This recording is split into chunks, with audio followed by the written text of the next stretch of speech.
Hey everybody, welcome to the WRST Collabs podcast. I'm your host Alex Wykoff, and our special guest this week is Sam Padilla. Alex, good to be here. Just a quick intro. My name is Sam Padilla. I am a blockchain cloud engineer at Google Cloud, and I'm also one of the core members of ATXO, doing a lot of the policy work that we do here in Austin. And yeah, excited to talk a little bit more about the work that we're doing and chat a little more. Absolutely. And Sam, it's honestly my honor to have you in here today. I know I've been working to try and fit into your schedule and, with the holiday breaks and whatnot, but it's so worth it. You and I have followed each other back and forth on Twitter and whatnot and just kind of keeping up with what each other's been doing. Yeah. But for the sake of the folks who haven't met you before, don't know what you're up to, I'd love to hear about your journey into Web3 thus far. Like where was kind of like that aha moment for you where you're finding out about this and how is that driving you to where you are now? Yeah. This is actually super relevant because, I'll get to that in a second. But I think generally when I say about when I got into Web3, I usually say that I got into Web3 from, or blockchain as a technology and as a technological curiosity back in 2016 was when I first heard about Bitcoin. And I was like, oh, this is really intriguing. And I kind of had a geek out moment. This was before I went to college. But I always say that people who are really into Web3 and who were fortunate enough to get into Web3 early financially were fortunate in the sense that they had the information available, and especially they had the capital available to actually get involved in the ecosystem. I think that as a high school kid or recent high school grad in Colombia, I looked at Bitcoin and I wanted to buy it, and all I could do was try to convince my dad to buy a couple of Bitcoin and Ethereum and play around in this space. But at least I got involved from the technological side. I did my deep dive on what was a blockchain, how blockchains worked back in 2016, and I kind of followed the whole space from the sidelines for my whole college career. I went to college in a small college in Iowa. I studied computer science. Of course, I was also interested in the technological side of things. But then as soon as I graduated college in 2021, I was, okay, this is time to actually get into crypto and actually start working in the space. I had already gotten a job at Google at the time, so I was going to start at Google around in the beginning of August. I was going to be starting at Google in a non-Web3 related role. So I started that job, and as soon as I started, I was already looking for how to get out of Google to go do Web3 at a Web3 native company, at a Web3 startup, and so on. Because that's kind of when I made the chance of, okay, this is actually the time that I'm going to go all in into crypto. So time went by. I spent a couple more months at Google, and I got the chance to actually be one of the first engineers in the Google Cloud Web3 team that was getting built in the beginning of last year, so the beginning of 2022. So it was really interesting too, because what I was going to say initially is that a few months ago, Instagram is doing this memory things of, oh, this is what you posted a year ago, and they're trying to copy Snapchat and Snapchat memories. And I saw a Instagram story of a tweet that I had made 3 months ago. 3 months ago or a couple months ago, I saw this story that I made a year ago of me saying, okay, this is my first day into crypto. I think that was the time that I had just finished reading the crypto thesis for 2022 by Messari. Huge shout out to Messari. I love the team. I love everybody in that team. They're amazing. They do a lot of amazing things for the space. I remember finishing reading those theses and being like, okay, I have finally caught up to the social side of crypto, to the economic side of crypto. I knew the technology for a very long time, but I didn't know what was going on in the space and what was going on in the industry. And I remember seeing this memory a few months ago. I'm like, wow, it's been only a year that I actually fully jumped in. And it's been an amazing journey so far. So I think it was just a lot of luck, and it was a lot about being in the right place at the right time, especially with some of the work at Google. I was just the person that they needed. I had the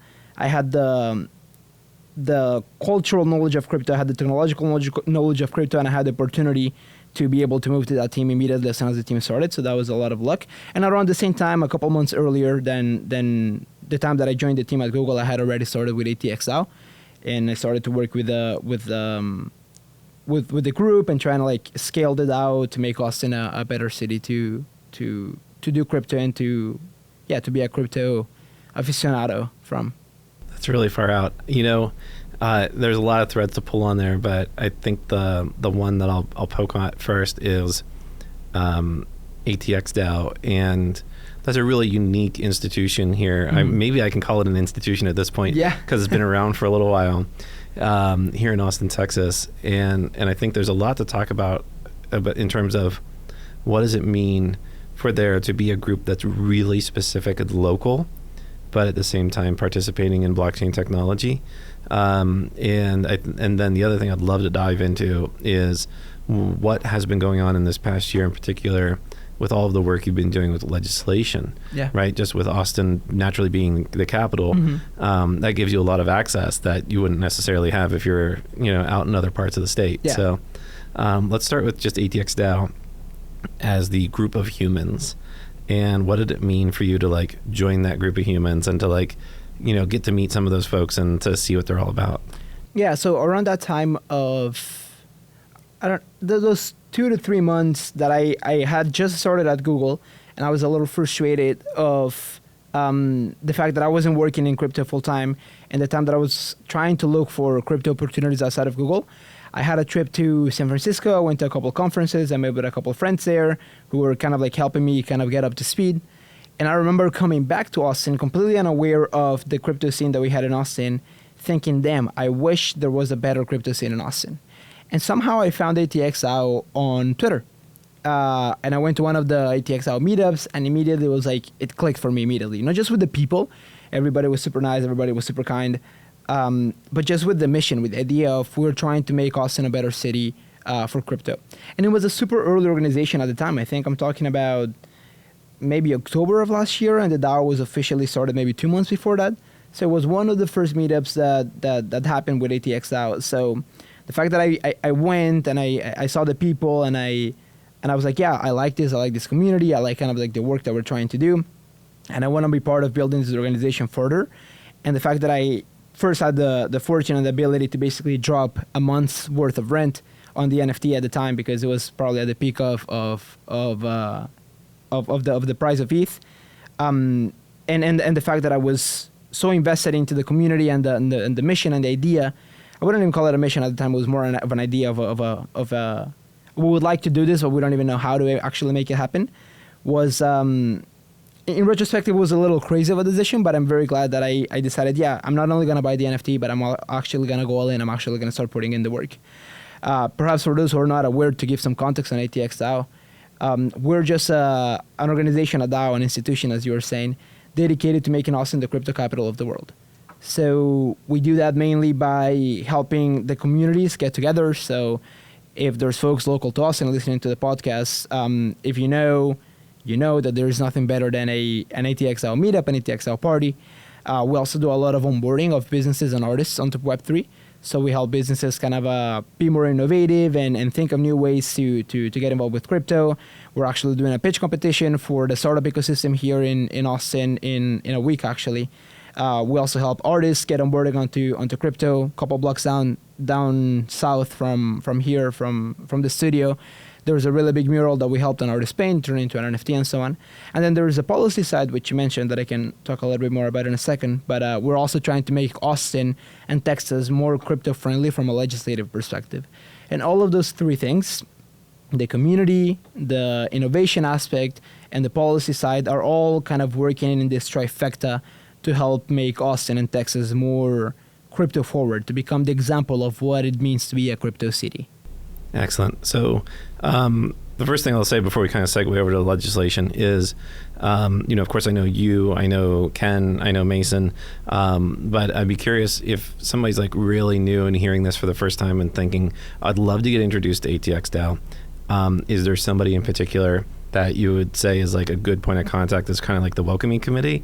And also, what would be maybe the best way for somebody who's new to reach out and make that first point of contact? Yeah, so the DAO is organized in guilds, in 3 main guilds. 3 guilds, each one for the pillars, right? One for the community, the other one is for the innovation aspect, and the other one is for policy. We don't really have roles because it's a DAO. Anyone kind of fluidly contributes to whatever they want. But there's a person who, for the longest time, almost a year now, has been very devoted to helping the community grow and the community get together. His name is Ryan Harper, aka Crystal Gravy. So if you go to Twitter, or probably look him up on Twitter, Crystal Gravy. He is he's the community face of ATXOW. He is an incredibly wholesome person, an incredibly kind person, incredibly smart as well. And he has been running point with a lot of the community initiatives that we have. So if you want to talk to a person directly, then definitely reach out to Ryan, to Crystal Gravy. If you want to get more information about ATXDAO, just go to either our Twitter page or the website ATXDAO, atxdao.com, or at ATXDAO on Twitter. Join the Discord, subscribe to the calendar, and start coming to the meetups. Most of the meetups that we do are open to the community, are free. So yeah, definitely come to the meetups and start getting to know the community, because I think above all, we're doing a lot of work, and people in Austin and even beyond Austin are kind of seeing the stuff that we're doing in all of the 3 pillars that we work on. But I think above all, we're just a group of friends with a shared idea. Like, I actually get along with pretty much everybody in the DAO. We can go and have a few beers and talk about non-crypto things, and I think that's a really cool facet of the DAO as well. We're just a group of friends as well. That's excellent. So now we'll segue over to the legislative aspect of this, which is, I think, another kind of aim, right? And how does Austin in particular and the ATX DAO help make this area the superpower of cryptocurrency? And undoubtedly, we can't ignore the idea that government exists, and that is a major interface for every citizen in a region. Mm-hmm. So if you could tell us a little bit about what's going on in the legislative front, that'd be really cool. Yeah, so I think that legislation is the true layer 0, if you may. As in, if tomorrow the federal government says crypto is all illegal, or actually I saw a couple of weeks ago with quite concern the bill that Senator Watering's trying to push forward, trying to regulate most blockchain entities as money transfer businesses. Imagine regulating a node provider as a money transfer business. Imagine regulating a single validator as a money transfer business and requiring them to have all the licenses. That's pretty much killing crypto in the US, right? But if that's the case, then basically that kills the industry in the US. It doesn't kill the industry globally, because crypto at this point is much bigger than just any single country, but it kills the industry in the US. And if these things are illegal, if there's no legal clarity for businesses and innovation to happen within the bounds of the law, then we're not going to be going anywhere, right? So the DAO at the beginning was not very focused on doing policy work. We just slowly started to see the importance of it, and we started to have people reach out saying, hey, we have this group of legislators who keep hearing about this crypto things and this Bitcoin thing and this Ethereum thing and these NFTs and whatever, and we want to learn more. So back in maybe November of 2021, I think we had our first event with legislators. We had a bunch of city council representatives come to an event that we put together. We gave them a TLDR on crypto. We heard some of their concerns, some of their ideas, and so on.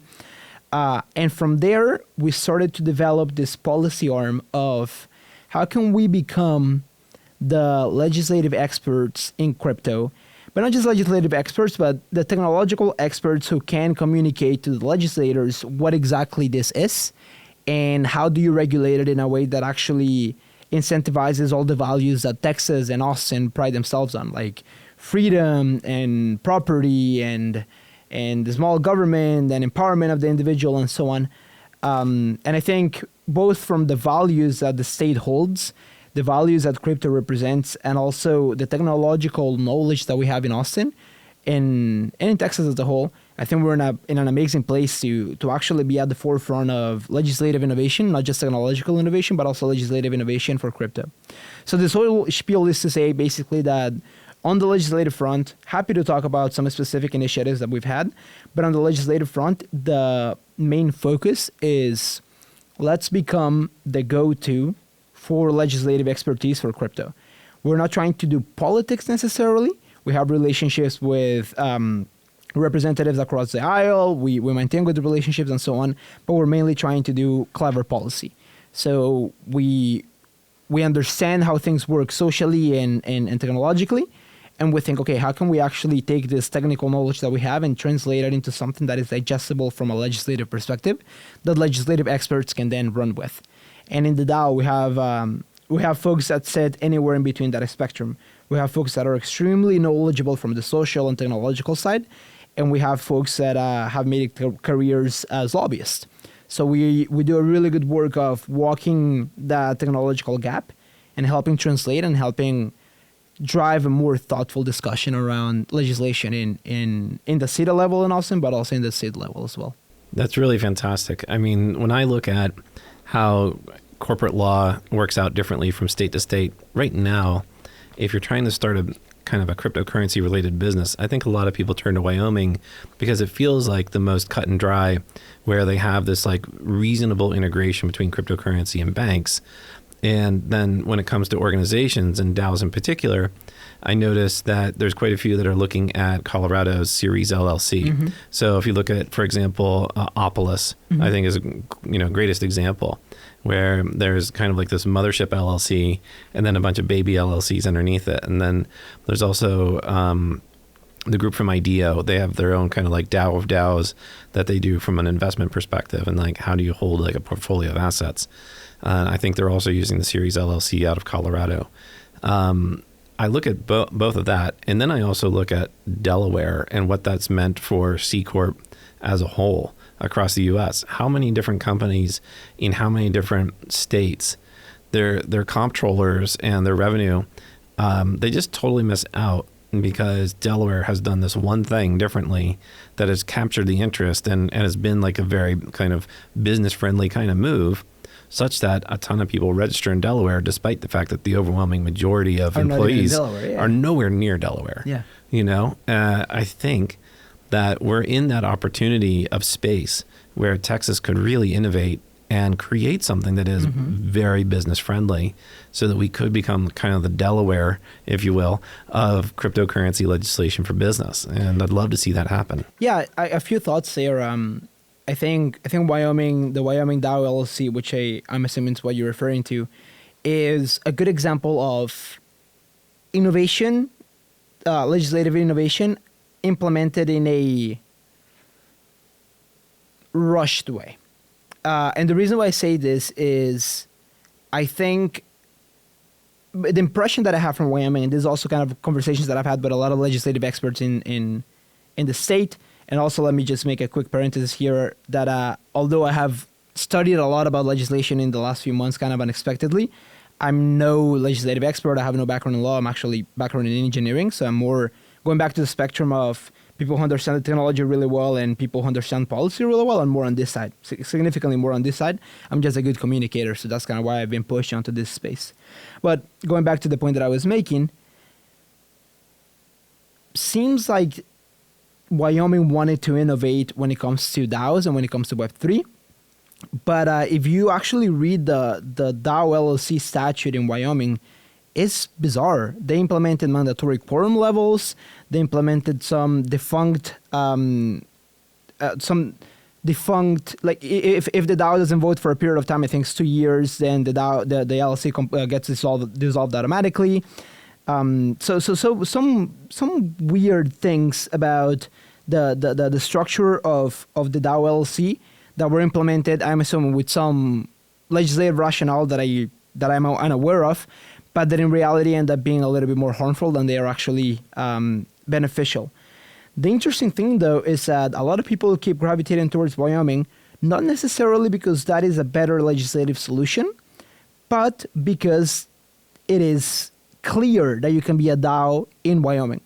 So more so than a superior legislation in Wyoming, I think they have clarity. And I make an asterisk on the clarity side of things because I know, for instance, so the traditional LLC and the DAO LLC are pretty much the same statute, but the DAO LLC has a couple extra things that the traditional LLC doesn't have. And as a consequence, I know there was a lot of confusion for DAOs that were already operating in Wyoming before the law came out. And then when the law came out, they were confused of, if I am a DAO and I am a traditional LLC in Wyoming, am I not compliant because I'm not the new DAO LLC? Do I need to switch my incorporation? Do I need to reincorporate and so on? So there was also some lack of clarity there. But in general, for somebody who's for a group of people who are trying to start a DAO today, they think, I remember reading a couple months ago or several years ago or whenever that there's something in Wyoming that we could actually incorporate as. And since this is actually a complex topic, most people don't really try to go through the entire legislative requirements of a DAO LLC in Wyoming. They just basically hear from a friend who heard from a friend who heard from a friend that you can actually do something in Wyoming, and they go and do it. That's the importance of bringing clarity to some of these more fuzzy policy and operational things like DAOs.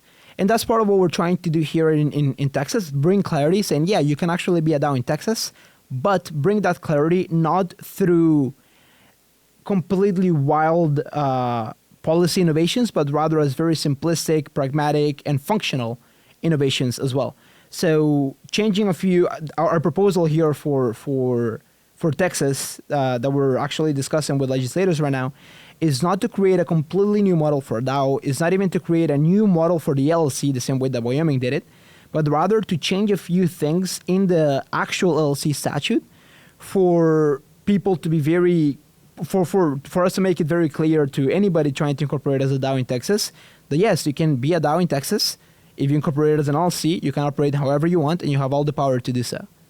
That is the bet that we're making is an LLC as it is, without all the weird things that Wyoming did, works as a DAO minus a couple minor things that we got to change. Those are some of the changes that we're proposing. And we think that's going to be enough to bring the clarity that is needed. So all of this is to say that most people gravitate towards some of those states when it comes to crypto and Web3 incorporation as DAOs, mainly because of network effects, because you hear people are incorporating those states, and those network effects start simply because they bring clarity to something that is confusing. But at the end of the day, policy innovations, at least what I've seen in Wyoming, I haven't studied that much the Series LLC in Colorado, or the Colorado Co-op that I know is also very famous. But at least in Wyoming, it is not a better model. If anything, it's worse than a normal LLC. It's just clear that you can actually be a DAO there. That's really fascinating to hear that perspective, that it may be a little bit more cargo culting than anything else that's really driving people to Wyoming. I'd love to hear about, if there are any significant challenges you're currently facing in this drive to produce clarity for legislation in Texas, and if you had any asks, like if you had if there was anything you needed and you could just lean on the audience for a second and be like, are you a lawyer, or are you a lobbyist, or whomever? I'd be really curious to hear about, what are some of those headwinds you're facing and where you'd like to get help. Yeah, no, I think one of the biggest challenges is the fact that the DAO is a very fluid organization, and nobody's compensated in the DAO, right? So all of us are rewarded by seeing the results of the work that we do, which is great, and we love what we're doing, but it's hard to build long-term commitment, especially when it's only a handful of people doing work in certain areas. So if anyone wants to get more involved, if anyone has background in, law or accounting or lobbying or even just technology in general, I would generally encourage you to come to some of our meetups, talk to some of the team in the policy side of things. If you want to get involved, if you think you can add value, we're always looking for more people to collaborate. And actually, one of the really big pieces of the latest internal restructuring of the DAO that we did was to make it a lot easier for anybody to contribute to any project that the DAO was working on. So if anyone wants to get involved, definitely do so, because we always need more people to help. But that being said, I also want to call out that there's a lot of amazing organizations in Texas that are doing a lot of amazing work on the policy front.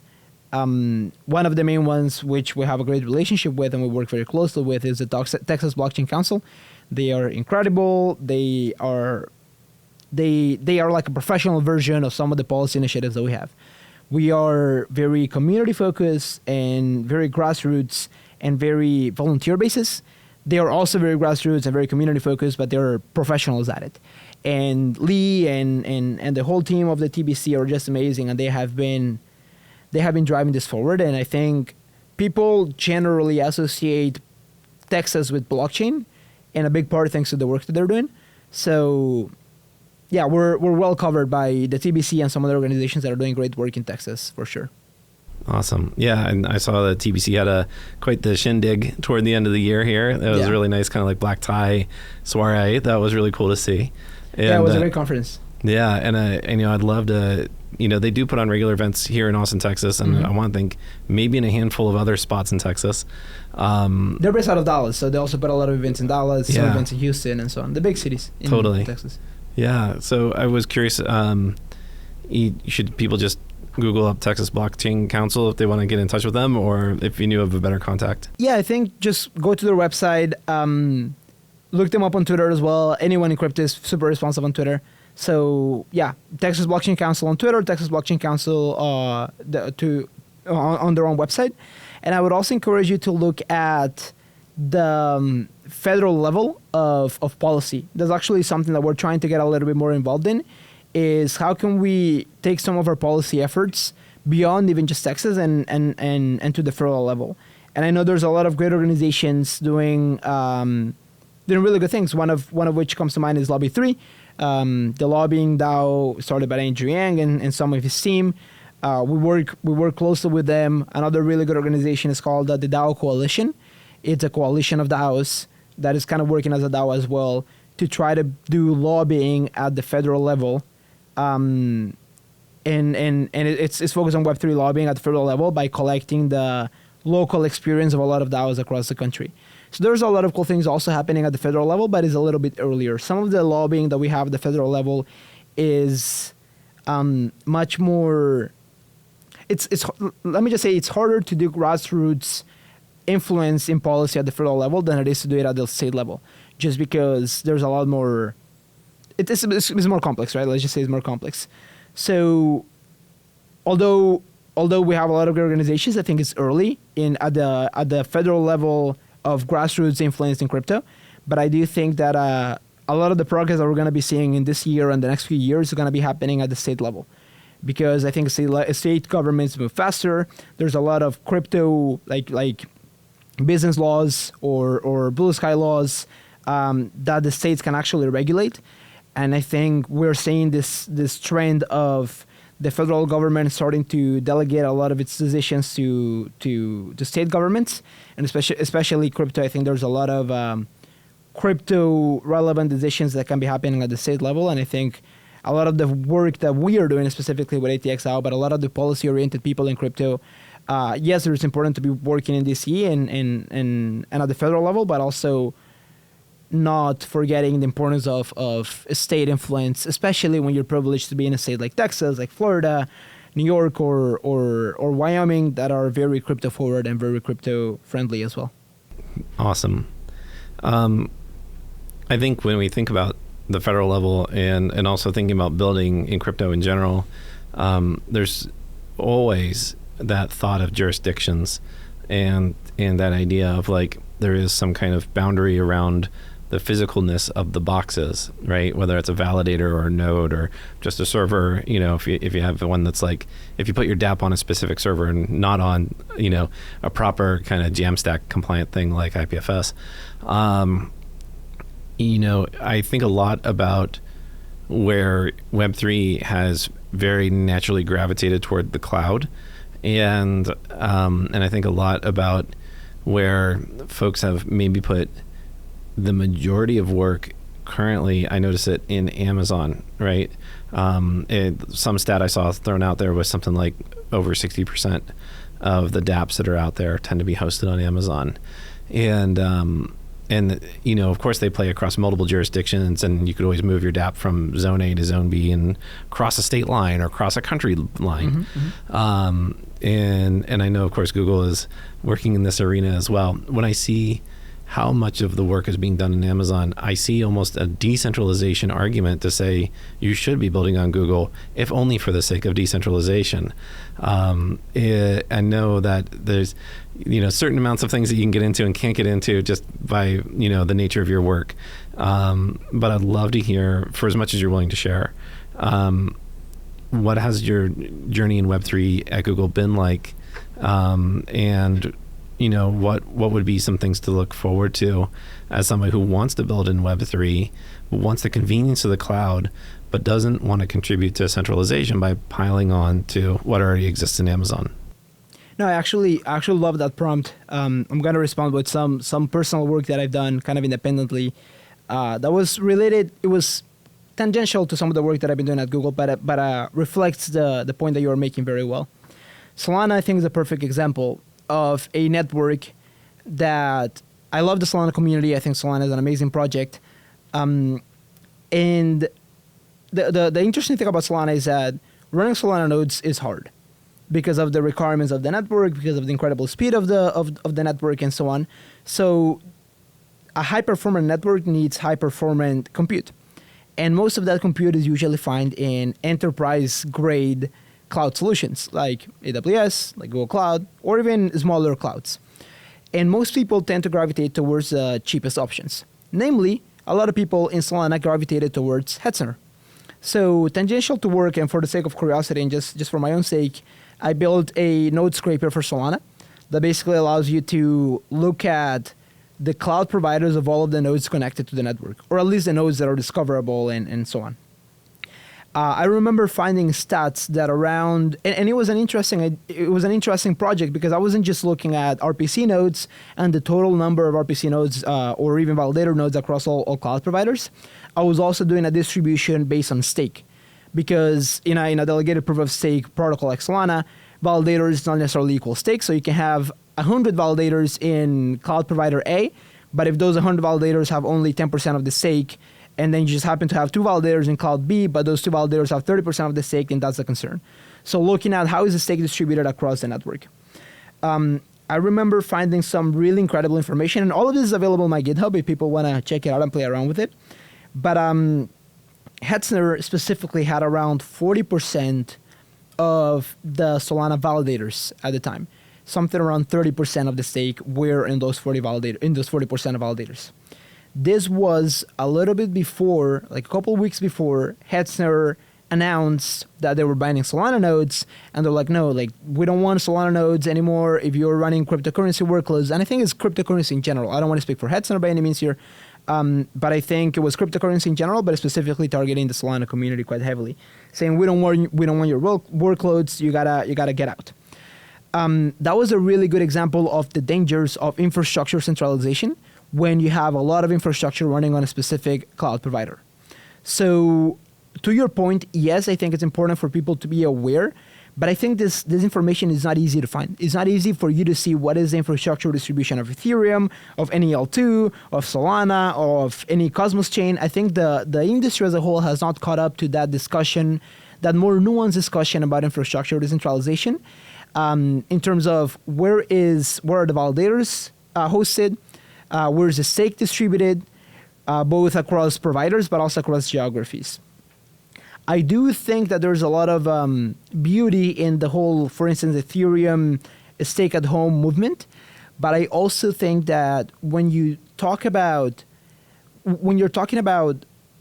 global scale and global adoption of crypto, it is very hard to buy the argument that you want every single node operator or every single validator, whether it is on Ethereum or even in a more performant chain like, say, Solana, but no, I shouldn't say performant, on a more demanding chain from a hardware perspective like Solana, it is very unlikely that every single node operator, validator operator is going to be running their own rig in their own home. And even that, though, even if we lived in a world in which every single validator runs their own validator from home, you are still subject to the centralization dangers of your government. I think something like 30% of the Ethereum nodes, or I don't know if it's nodes or if it's validators specifically, but something around 30% of them, I think it's validators. 30% of the validators, the unique validator instances of Ethereum, are in the US. So if the US decides to regulate every single validator as a money transfer business, then all those 30% nodes need to either get a money transfer license or they are not complying with the law. So something interesting to balance is globally distributed cloud providers, they bring not only, they also bring geographic distribution, meaning you can deploy a node here and the node that is deployed within these boundaries, these geographic boundaries, is meant to be compliant with the local government. But if you need it, you can move it somewhere else, or you can build those contingencies.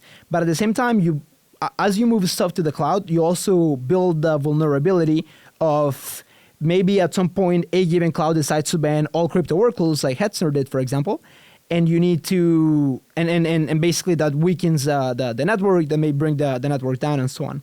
So it's a balance, right? It's a balance between, I think that the industry has caught up to the importance of stake decentralization, basically saying don't delegate everything to the same validator, try to distribute your stake across different validators and so on in a delegated proof of stake system. But I think there's a lot more discussion and a lot more nuance and better visualization tools that need to come up for infrastructure decentralization in terms of what are the providers that are hosting the validators and what are the providers that are hosting the stake, and also geographic decentralization, meaning where is the stake geographically and what are some of the vulnerabilities around political instability and just any sort of government-related vulnerabilities when it comes to centralization. So yeah, this is all to say that the decentralization discussion when it comes to infrastructure is very nuanced. And I think the industry needs to do a better job elevating the discussion to include more nuanced points and not just be kind of a decentralization purist of if it's not running from a closet, then it's bad. And also there needs to be better visualization tools related to some of these things that I mentioned, like infrastructure and geographic decentralization as well. Absolutely brilliant. I just found myself nodding throughout where I was like, oh my gosh, yes, Hetzner, yes. Oh my, like just time and again. You mentioned your GitHub profile. So just really quickly, if somebody wanted to find your GitHub profile, what's your handle on GitHub? Yeah, if anyone wants to find me anywhere, Twitter, Instagram, GitHub, most of it is all the same handle, which is the like the bottle, the cap, the computer, the Sam Padilla. So THE Sam Padilla. So the Sam Padilla, you can find me pretty much anywhere, and always happy to chat. Shoot me a DM. My DM is kind of like I'm close to declaring DM bankruptcy right now because I didn't reply to any DMs over the holiday, so I'm catching up. But if you just reach out, I'll be happy to chat and yeah, always down to talk to the community. Awesome. Well. Sam, I gotta say, this has been just absolutely outstanding.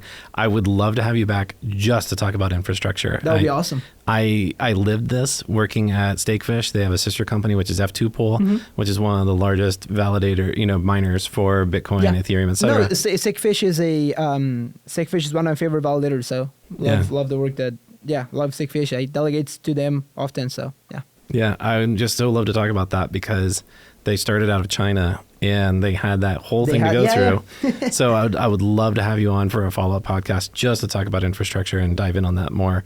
But really, thank you so much for coming in today. And before we take off, if you had any ask of the world out there when it comes to Web3, what would you like some help with, or what would you like for them to think about? Awesome. On the point of the infrastructure, I think that's literally the work that I do at Google, and like I'm immersed in Web3 infrastructure all the time. That's kind of the main thing that I'm thinking about, and the main thing that I'm often tweeting about and working on. So definitely trying to elevate the discussion around centralization. I think there's a lot of centralization puritarism in crypto, and for good reasons, right? Like we saw the dangers of financial centralization with what recently happened with FTX and whatnot. But I do think that the infrastructure discussion is much more nuanced, and a lot of the animosity and puritarism and a lot of the animosity is harmful to a very nuanced discussion about how can we build from a very foundational layer, how can we build networks that are resilient to bad actors, whether those are bad actors that are bad actors for companies, bad actors for providers, bad actors for governments. How can we build a censorship-resistant world that is actually decentralized without having to sacrifice on practicality and specialization and so on. So very interesting discussion that I would love to come back to. But generally, if I'm going to leave with a final message, I've been thinking a lot about, so I just came back from Colombia. I'm Colombian and I spent the holidays there. Just came back from a month there, and I was actually baffled by some of the things that I saw when it comes to the banking system, and especially in regards to inflation. So I think inflation rates in Colombia from December 21 to December 22, were total around 14%, but specifically food inflated near 30%. And I remember my grandma telling me, like, it's been really hard to buy freaking eggs. Like it's almost like we can't afford eggs anymore. And I've been thinking a lot about ways to, just like make it easier for people in developing countries. And the target person that I keep thinking about is my grandma. How can I help my grandma have access to a stronger currency? How can I help my grandma hedge her exposure to the Colombian peso or any other weak and stable currency in the world by accessing more stable currencies and be able to save and start living more of their finances in a more robust currency and financial system. So, and I think this kind of the purest idea of crypto is we're trying to build a better financial system for the whole world, a permissionless financial system for the whole world. And if anything, I'm just, in these times, especially of the bear market, in which a lot of people are perhaps not necessarily losing hope, but a lot of people are doubtful of what is even the point of crypto. I really enjoyed going back home and kind of going back to those core ideas of what is this even about and why am I doing this and why are we doing this. So if anything, I'm just prompting the audience to go back to those principles of why does this matter to you? Not as a way to make money for yourself, but why does this technology, which there's nothing wrong with making money, of course, but think about why crypto matters, not as a financial benefit directly, but as a technology that is liberating the world and a technology that is a net positive in the whole world. Not just for us crypto bros, crypto degens, but for my grandma in a developing country. So if anything, that's what I leave the audience with. What a beautiful thought. Sam Padilla, thank you so much. Thank you, Alex. It was awesome.